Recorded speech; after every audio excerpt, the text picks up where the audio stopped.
bagi membuat perubahan, ya. Dan seperti yang rakan saya sebut tadi, yang penting ialah win-win. Tetapi satu yang kita jangan lupa, bahawa dalam proses win-win itu mestilah win yang paling besar itu jatuh kepada klien kita, iaitu pelajar atau murid, ya. Baik tuan-tuan, kita sering juga dikelirukan oleh konsep kompromi. Apabila sebut hikmah ni, kita selalu dikelirukan dengan konsep kompromi. Sebenarnya konsep hikmah tu perlu letak standardnya lebih tinggi daripada kompromi. Kompromi itu apa? Kompromi itu ialah dalam suatu situasi di mana dua ataupun tiga partisipan yang mungkin mengalami perselisihan dan mereka menyelesaikan untuk mendapat satu kata putus yang memuaskan hati semua pihak. Tetapi dalam hikmah, ya, dalam hikmah, keputusan yang kita buat itu bukan saja memuaskan hati semua pihak, tetapi yang paling mesti menang ialah pelajar. Jadi sebab itu saya kata hikmah itu kita perlu letak standardnya lebih tinggi daripada kompromi, ya. Baik, seterusnya kita sentuh berkaitan dengan efektif, ya, efektif dalam membuat keputusan dan tindakan untuk mencapai matlamat yang kita harapkan. Saya membawa senario, ya. Kalau Cikgu Rahmat dia cerita pasal sekolah dia, ya, kurang dia tekanan kan. Saya pula cerita merangkumi semua. Mungkin dari segi BPSMS tahulah, ya, untuk sekolah menengah kita masih ada lagi pentafsiran, kita masih ada peperiksaan berpusat, dan di samping itu kita juga mengikuti semua program-program yang melibatkan program peringkat KPM, JPN dan juga daripada TPD sendiri. Pada masa yang sama kita perlu membuat keputusan, dan sebab itu saya buat tambahan sikit, ya. Efektif saja perlu disokong juga dengan efisien.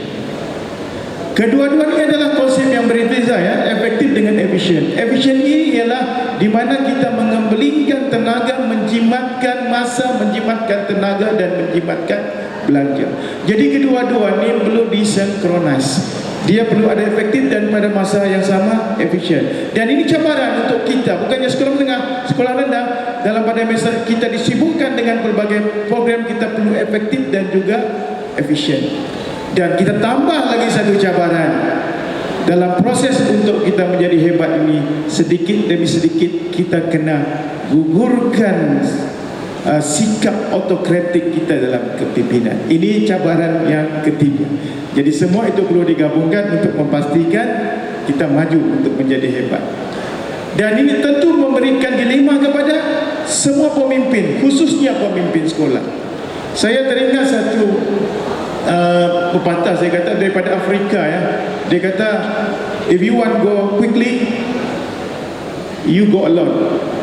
If you want go far, you walk together. Jadi kita tidak ada pilihan. Mau jalan sendiri, mengenepikan aspek efisien boleh, tetapi jangka hayat ataupun dari segi konsistennya tidak akan panjang. Itu pilihan di tangan kita. Itu berkaitan dengan efektif. Saya masuk kepada berani.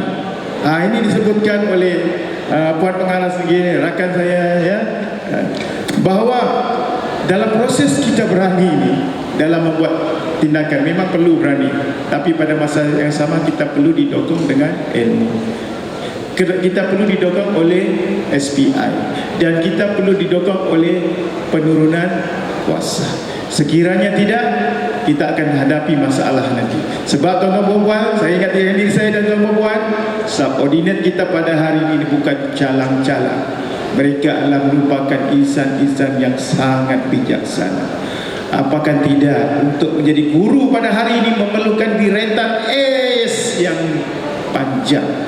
Dalam masa kita sibuk menguruskan 9 bidang dalam bidang kuasa kita, iaitu menguruskan kurikulum, menguruskan pengurusan kewangan, menguruskan HEM, menguruskan kewangan dan sebagainya. Pada masa yang sama kita punya subordinate yang pintar ini mempunyai banyak masa untuk meneliti sama ada setiap arahan koman kita itu memenuhi aspek yang terkandung dalam SPI dan juga penurunan kuasa. Yang ini saya ingatkan diri saya dan juga kawan-kawan. Baik, kita masuk kepada yang seterusnya, yang keempat, accountability. iaitu pertanggungjawaban. Dia berkait dengan aspek yang di atas, iaitu berani. Dan apabila sebut accountability, saya dan tuan-tuan kena sedia menjawab apa juga sekiranya ada tindakan kita, arahan kita yang melangkau ataupun keluar dari prosedur. Ini aspek accountability. Yang ini kita kena hati-hati ya. Sebab saya bagi analogi seolah-olah seorang pilot yang selamat daripada malapetaka, maknanya kapal terbangnya tak selamat, penumpangnya ada yang tak selamat, tetapi dia selamat. Dia perlu bersedia menjawab apakah tindakan yang terbaik yang dia pernah lakukan, sehingga yang terbaik dia sudah lakukan untuk mengelakkan kemalangan daripada itu berlaku. Itulah yang situasi yang berlaku pada kita. Mungkin sebab inilah ramai yang minta pension sekarang kan, dari segi aspek accountability ni dengan keberanian ini. Dan yang terakhir sekali, transformatif. Untuk aspek ini, kalau bagi saya, kita bahagikan kepada dua lagi, kita pecahkan kepada dua. Transformatif dari segi aspek spiritual, di mana kita bawa kepimpinan sekolah dan mengubah paradigma dan view guru-guru kita ke arah yang lebih positif.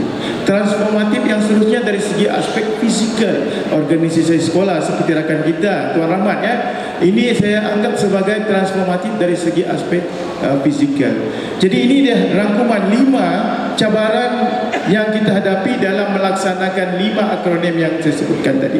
Saya ambil kesempatan sikit saja sebagai rumusan, sebab ini round yang terakhir. Pada zahirnya, pada pandangan orang biasa, peranan kita sebagai guru, apatah lagi sebagai pemimpin adalah satu yang mudah. Apakah tidak dengan masa bekerja yang pendek 6 jam ya untuk subordinat kita, cuti yang banyak, capaian grade yang mudah 8863 untuk capai grade langgar dinding DG54, dengan kemudahan allowance yang pelbagai. Sebenarnya tanggungjawab dan amanah sangat besar kerana kita berhadapan benda yang hidup, bernyawa, berakal, kompleks dan ciptaannya yang terbaik. Laqad khalaqnal insana fi ahsani taqwim. Sungguh kami telah menciptakan manusia dalam bentuk yang sebaik-baiknya. Dan saya serta tuan-tuan dan puan-puan yang berada dalam Dewan inilah yang diberi kepercayaan untuk menjadi pengisi, pelengkap kepada karyanya yang terbaik ini. Dan kitalah yang accountability nanti di sana terhadap apa juga outcome yang terhasil daripada insan yang bernama pelajar ini. Disitulah yang membezakan pekerjaan kita sebagai guru dengan pekerjaan lainnya. Slogan sepakat Sabah Hebat merupakan ungkapan yang familiar dalam kehidupan seharian kita. Namun apabila pemimpin tertinggi pendidikan di Sabah ini melontarkannya, barulah kita lebih highlight. Rupa-rupanya ungkapan yang familiar ini adalah senjata kita yang paling ampuh dan merupakan basic penting dalam apa juga kewujudan perkara yang hebat insya-Allah dalam pendidikan di negeri Sabah. Itulah juga yang kita harapkan akan berlaku dalam landscape pendidikan di Sabah melalui slogan Sepakat Sabah Hebat. Sekian dan terima kasih. Terima kasih Dr. Rabi, satu perbincangan yang hangat, satu peluang untuk menyatakan hasrat hati mungkin. Inilah peluang untuk Ratawal menampilkan panel-panel membincangkan slogan ini. Baiklah, kita pergi ke panel yang terakhir dan juga kira pusingan terakhir. Kita membincangkan di peringkat PPD pula. Kalau kita tengok tadi tuan, di peringkat sekolah macam sudah bersedia tuan. Sekolah rendah sudah bersedia, sekolah menengah sudah bersedia.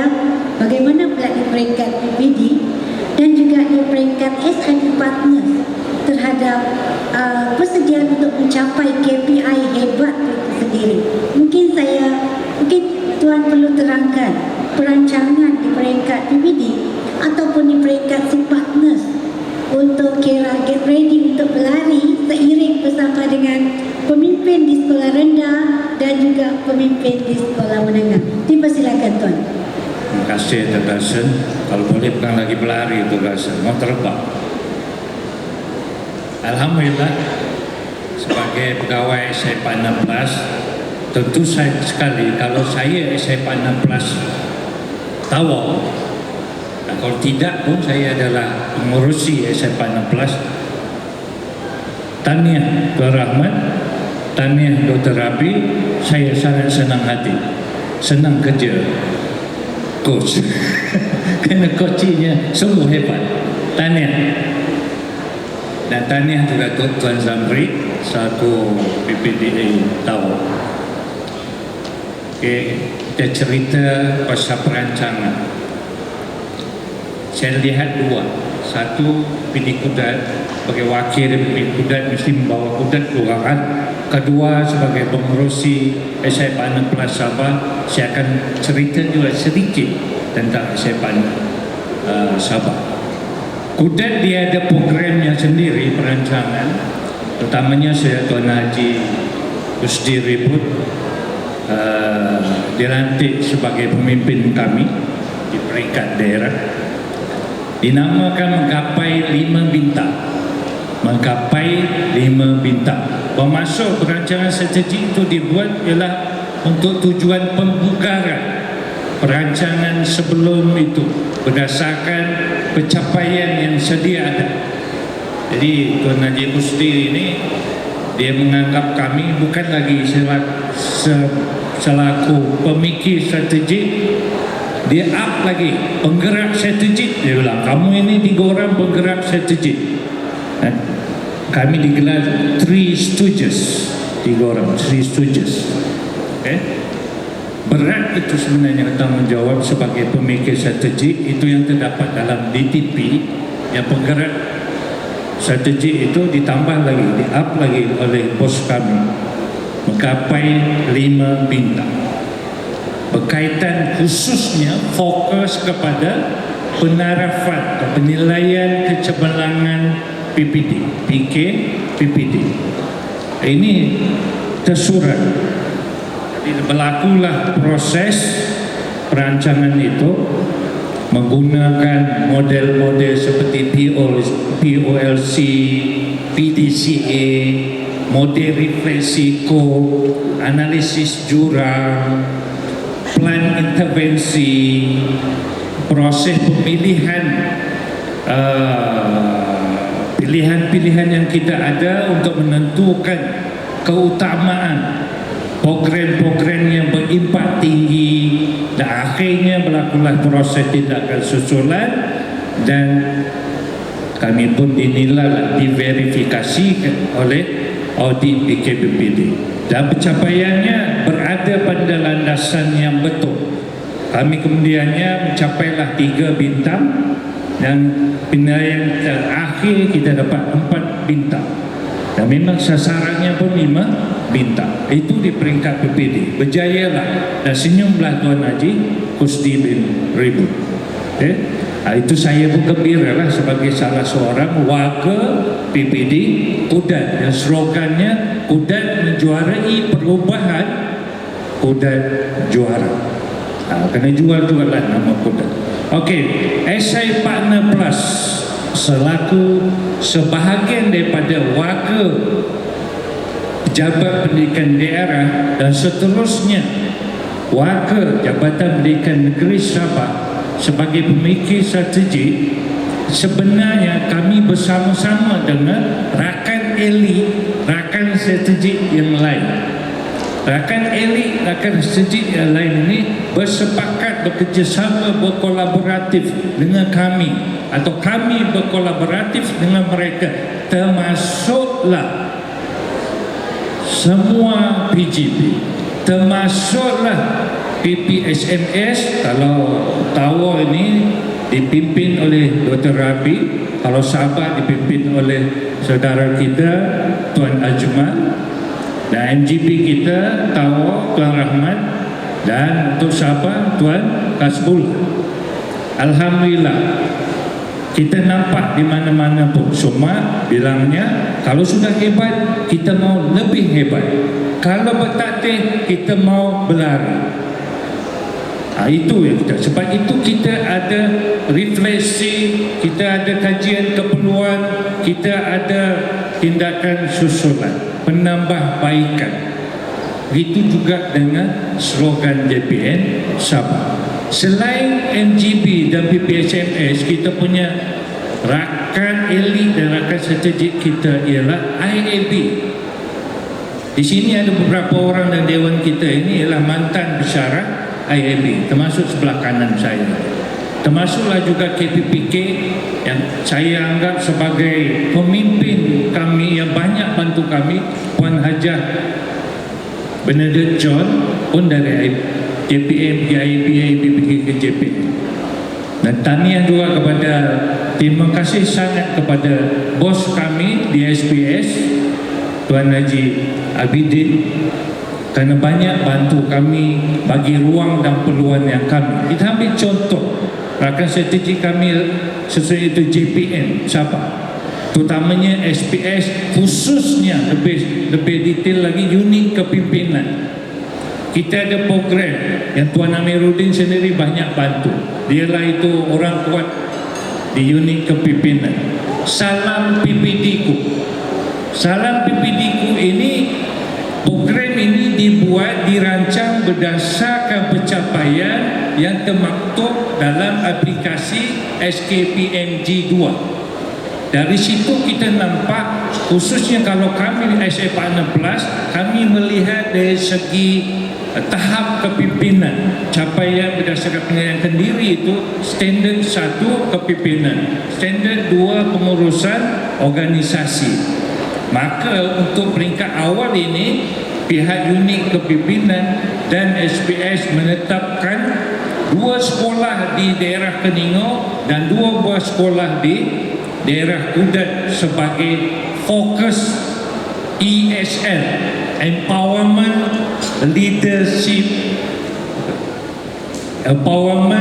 School Leadership, Empowering School Leadership. Nama Tuan Haji Abidin, Empowering School Leadership, ESL. Kenapa 2 daerah sahaja? Kerana 2 daerah ini adalah daerah angkat SPS JPNN Sabah. Mungkin boleh diperluaskan lagi selepas ini. Nah, baru-baru ini misalnya kami pegawai-pegawai SF Plus bersama pegawai-pegawai di unit kepimpinan bergerak ke SK Api-Api. Apa tujuan dia? Untuk kami berbengkek, verifikasi segala dokumen, persekitaran, evidence yang ada dalam kawasan sekolah itu. Dan kami dapat di situ, selain membuat verifikasi dalam masa yang sama sebenarnya, kami belajar dan juga kami turut mencadangkan penambahbaikan ke atas pelaksanaan ataupun operasi sekolah tersebut selain evidence dalam bentuk dokumen yang sedia ada. Itu baru salah satu. Kita juga sebenarnya misalnya untuk memperkasakan kepimpinan di sekolah ini, baru-baru ini kita baru selesai Kolegium Amalan Terbaik PGB Prime. Dan tahniah ada 3 orang termasuk dari Tawau yang terpilih. Kalau tidak silap saya, dia punya kos ialah Ustaz Yahya. Siapa itu tahu tak? Jibril Junaidi. Tahniah untuk Tawau, dan mereka ini 3 orang yang dapat tempat pertama, kedua dan ketiga akan pergi peringkat kebangsaan September ini mewakili Sabah. Dan saya harap tahniah Tawau. Dan saya berharap ini menjadi satu cabaran, satu peluang untuk PGB yang lain untuk meningkatkan keberkesanan dan meningkatkan impak yang tinggi di organisasi masing-masing. Ini adalah salah satu cara juga kita untuk meningkatkan keberkesanan, pencapaian dan pengiktirafan bahawa sepakat kita itu mampu membawa Sabah hebat. Sepakat kita itu mampu memacu kita ke arah kehebatan yang diiktiraf seluruh negara. Kita ambil contoh misalnya, satu lagi. Kita terlibat banyak. Itu SPS.